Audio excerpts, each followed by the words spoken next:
ალბათ ახლობლებისგან ხშირად მიგიღიათ ესეთი რჩევები: დაივიწყე, ყურადღება გადაიტანე, თავს შემოუძახე, ივარჯიშე, სწორად იკვება და ყველაფერი კარგად იქნება. ვარჯიშის და სწორი კვება შესაძლოა დაგეხმაროთ ზოგადი ბუნება განწყობის გაუმჯობესებაში, მოტივაციის პოვნაში, თუმცა ამ გვარჩევებს სამწუხაროდ რეალური და ხანგრძლივი ეფექტი არ აქვს. როცა ადამიანი რთული, ხანგრძლივი ან რთულად დასაძლევი პრობლემური სიტუაციის წინაშე დგას, არსებობს ორი მიდგომა. პირველი პრობლემაზე ფოკუსირება მუშაობს მაშინ, როდესაც პრობლემა ცხადია და შესაძლებელია მისი მოგვარება. მეორე ემოციებზე ფოკუსირება უფრო გამოსადეგია მაშინ, როდესაც ყისერად ვერ ვახერხებთ ან შეუძლებელია ამ პრობლემის მოგვარება.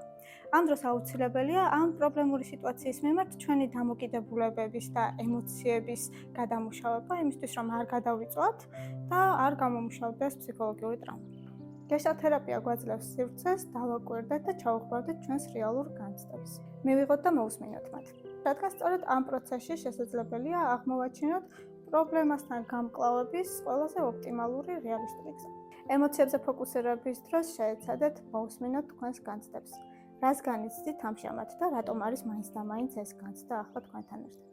როგორ რეაგირებს თქვენი გონება და თქვენი სხეული ამ კონკრეტულ განცდაზე და დააკვირდით, ხომ არ აქვს რაიმე გზავნილი ამ განცდას თქვენთვის.